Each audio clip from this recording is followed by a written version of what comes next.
पहली बार ऐसा लग रहा है कि चुनाव आयोग और विपक्ष आमने सामने खड़े हो गए हैं।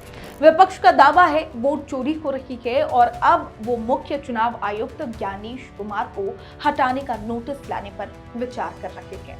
लेकिन सवाल ये है कि क्या किसी मुख्य चुनाव आयुक्त को इतनी आसानी से हटाया जा सकता है? आइए इस वीडियो में जानते हैं इसके पीछे का पूरा संवैधानिक सच। पिछले कुछ समय से कांग्रेस के नेतृत्व वाला विपक्ष और चुनाव आयोग के बीच टकराव बढ़ता ही जा रहा। बिहार की वोटर लिस्ट का स्पेशल रिवीजन हुआ और इसके बाद विवाद और भी ज्यादा गहरा गया। राहुल गांधी ने तो सीधा आरोप लगा दिया कि चुनाव आयोग में खामियां हैं और विपक्ष के वोट चोरी हो रहे। इसी के बाद विपक्ष ने सीसी यानी कि मुख्य चुनाव आयुक्त को हटाने की तैयारी शुरू कर दी। लेकिन भारत का लोकतंत्र इतना सरल नहीं है। मुख्य चुनाव आयुक्त एक संवैधानिक पद है, यानी कि उसकी स्वतंत्रता और ताकत सीधे संविधान से मिलती है। इसलिए इस पद पर बैठे व्यक्ति को हटाना उतना आसान नहीं जितना आसान लगता है। दरअसल संविधान का अनुच्छेद 324(5) साफ कहता है मुख्य चुनाव आयुक्त को उसी तरह हटाया जा सकता है जैसे कि सुप्रीम कोर्ट के जज को हटाया जाता है। यानी कि यहाँ खेल बहुत बड़ा है। इसका मतलब है कि हटाने के आधार वही होंगे और प्रक्रिया भी वही, और यही प्रक्रिया लोकतंत्र को मजबूत बनाती है। क्योंकि चुनाव आयोग की स्वतंत्रता बनी रहनी चाहिए, ये बहुत जरूरी है। अब सवाल उठता है कि सुप्रीम कोर्ट का जज कैसे हटाया जाता है।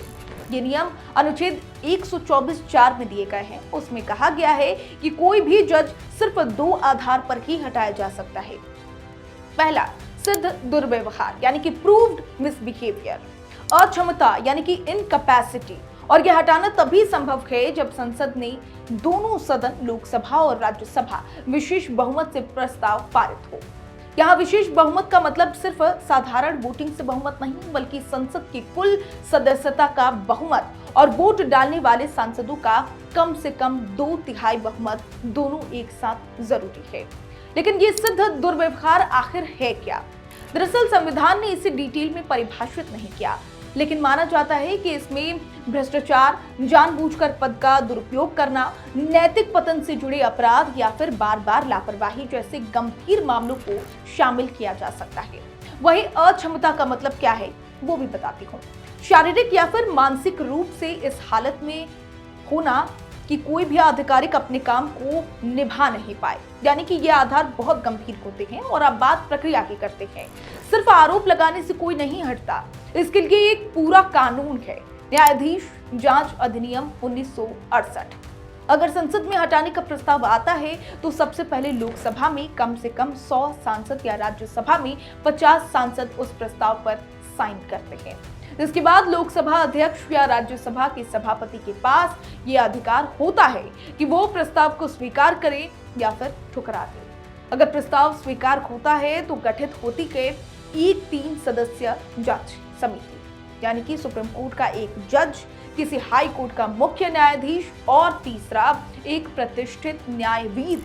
ये समिति सबूतों की जांच करती है और तय करती है कि आरोप साबित है या फिर नहीं है। अगर समिति कहती है कि आरोप सिद्ध हो चुके हैं तो प्रस्ताव संसद में दोनों सदनों में लेकर के जाया जाता है। वहां दोनों सदनों को विशेष बहुमत से इसे पारित करना पड़ता है और आखिर में राष्ट्रपति उस प्रस्ताव पर हस्ताक्षर करते हैं।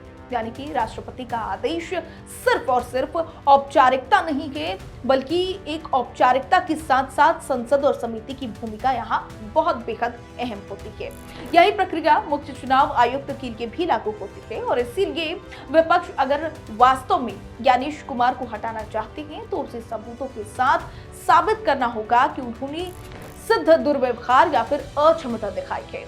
इसके बिना सिर्फ राजनीतिक आरोपों या फिर विरोध के आधार पर किसी भी सीसी को हटाया नहीं जा सकता है। ये भारत के लोकतंत्र की ताकत है कि संवैधानिक संस्थाओं को इतनी आसानी से कमजोर नहीं किया जा सकता है।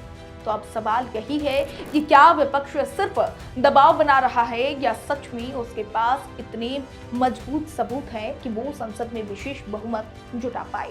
इतिहास गवाह है, अब तक किसी मुख्य चुनाव आयुक्त को इस प्रकार और इस प्रक्रिया से हटाया नहीं गया है।